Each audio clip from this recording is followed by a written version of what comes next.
So a little later in today's show, we're going to talk about the 2022 midterm outlook, kind of looking into the 2024 election outlook. There's some interesting things going on already, interesting polling, interesting betting numbers, and a lot of different things. The context in which this is happening is a series of increasingly unhinged candidates, many of them supported by the failed former president Donald Trump. And one such example of what we're seeing we saw this weekend as Donald Trump flew up to Anchorage, Alaska, to hold a rally really just in opposition to Lisa Murkowski. Lisa Murkowski is the current Alaska senator. She is a Republican, but she is a Republican that is not particularly deferential to Donald Trump. And if that's the case, Trump doesn't like you and Trump will try to get you booted out of office. And that's exactly what Donald Trump did in Alaska. He also had Sarah Palin, former vice presidential candidate and current congressional candidate, Sarah Palin, speak at the event. We're going to look at it. I will tell you, many of these clips are extraordinarily disturbing in how stupid they indicate the country has gotten. Now, one of the things Donald Trump did is he used the F word. And it's very cool, I guess, when you're a Republican to use the F word, even if you're a presidential candidate or a former president, even though the Republican Party claims to be the party of civility and moral values and pro-family and Christianity and godliness and decency and character, they love the F-bomb. And just imagine, as you watch and listen to this clip, how would they have reacted if Barack Obama had dropped an F-bomb in a speech? I mean, remember, once Barack Obama didn't wear a suit jacket in the Oval Office and they went bonkers. Once Barack Obama put his feet up on the desk in the Oval Office and they said, this is such a disgrace. And here, it's very different. Here, they cheer it and they love it. Sir, I'd hit him on the left. I'd hit him on the right. I'd hit him in the f***ing center, sir. Right center.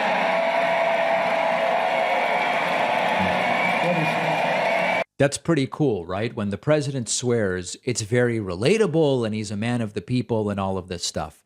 Now, maybe the epitome of the cult moment. We've talked many times. This is a cult. There's no question that this is the cult. They deify Trump in a way that is completely cult-like. But this is maybe the epitome. Starting with a glitch, Trump tried to start his conclusion, which he always does by saying, in conclusion. And he almost said in collusion. He glitched very badly, one of these brain glitches. And in order to cover it, he immediately aborted the teleprompter read and started talking about a couple, or it might be a son and it might be a mother and son, or it might be a couple. I genuinely can't tell what it is. Who were wearing shirts that have Trump's face all over them. He talked about how he wants their shirt. And I guess he was kind of kidding, but they quite literally took their shirts off. These are the shirts they wore. They took them off to give the shirt to Trump. So this all starts with Trump glitching badly on in conclusion, and it goes downhill very quickly. And look at the cultish nature of this. I love this guy's shirt, I tell you. I'd love to have you get up here. Come on, get up here. Let me see. Get up here. Get this guy up here. Come here. I love this guy. Any guy wears a shirt like that, how can you not love him? Look at that beautiful. Yeah. Will you help him up? Taylor, help him up. Come on, you're a strong guy. Come here. I just want to. And you'll notice that as these people come up, they look visibly disoriented by what's going on. I like that one. I want this shirt. I'm going to wear it to the next rally.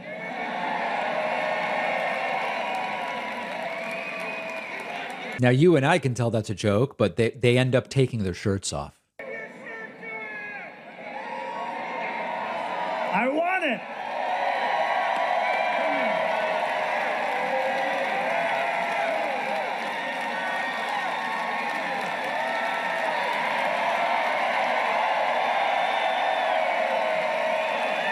And honestly, if you're only listening, you're probably better off because the cringe in what we're seeing here is bizarre.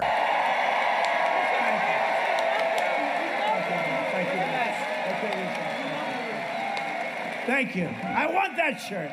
All right. So moments later, they actually did take their shirts off, and we have an image of these individuals, and the image has not been photoshopped. They took their shirts off, and it is the epitome of the cult moment.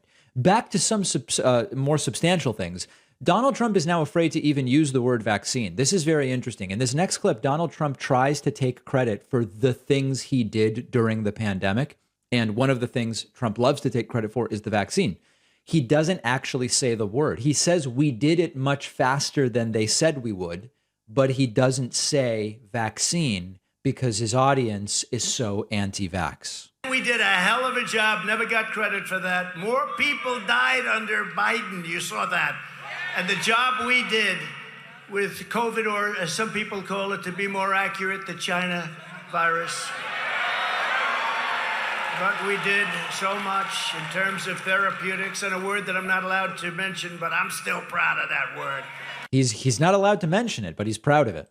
Because we did it, we did that in 9 months, and it was supposed to take 5 years to 12 years. Nobody else could have done it, but I'm not mentioning it in front of my people. But that's interesting. He's conceding if he uses the word vaccine in front of his people, they will boo.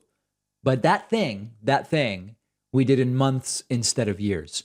Another moment, this is a classic Trump always trying to be relatable, so he will mention places in the state where he's speaking. Here he says, let's go to Inside Passage. The slopes of Denali to the waters of Glacier Bay. That's a beautiful place. And from the forests of the interior to the majestic vistas of the Inside Passage. Does anybody know the Inside Passage? Anybody want to go there tonight? Right. What a beautiful name, the Inside. Let's go to the Inside Passage tonight, right? You can tell Trump really familiar with the state of Alaska based on that. A number of verbal misfires here. He referred to the newest Supreme Court Justice, Ketanji Brown Jackson, as Kachanji. She voted to approve Joe Biden's radical left justice, Ketanji Brown Jackson, the most far left justice in history. Arguably the most qualified justice in history. Another misfire, just a very glitchy evening for Trump. Trump trying to say Elon Musk, and he says Leon, and it all goes downhill. Leon, I tell you what, Elon right. is not going to buy Twitter. Where did you hear that before? Leon, I tell you what. Leon. And then lastly, now a staple of these rallies, the overt, crass, transphobic portion of the speech. We will also keep men out of women's sports. Major issue.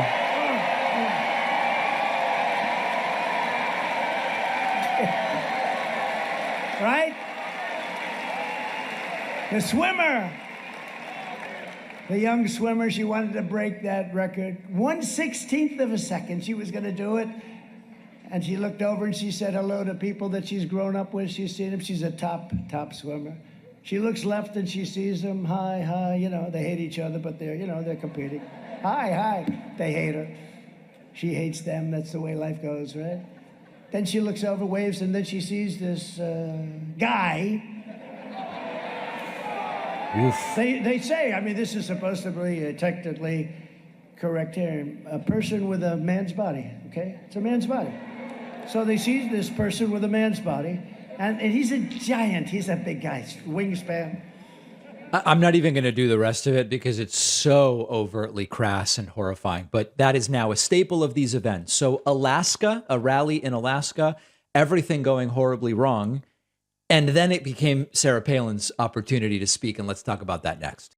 Let's talk about VPNs, virtual private networks. Even if you're using incognito mode on your browser, if you're not using a VPN, everything you do online can be recorded by your internet provider, and that is permanent because they're selling it. Search engines, social media companies are also tracking your every move.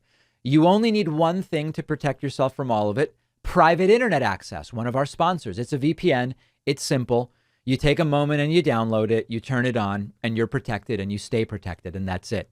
VPNs can also keep your connection secure from hackers, important every time you check your bank account or 401k or pension. Otherwise, it can all be out in the open. Private internet access never records or stores user data. They've even proven this policy multiple times in court. Their software is open source to show that there's no data being logged. This transparency is why private internet access is the VPN I use. And my audience gets 82% off, so you can stay protected for just $2.11 a month. Plus, you'll get 3 months free. Go to privateinternetaccess.com/Pacman. The link is down below.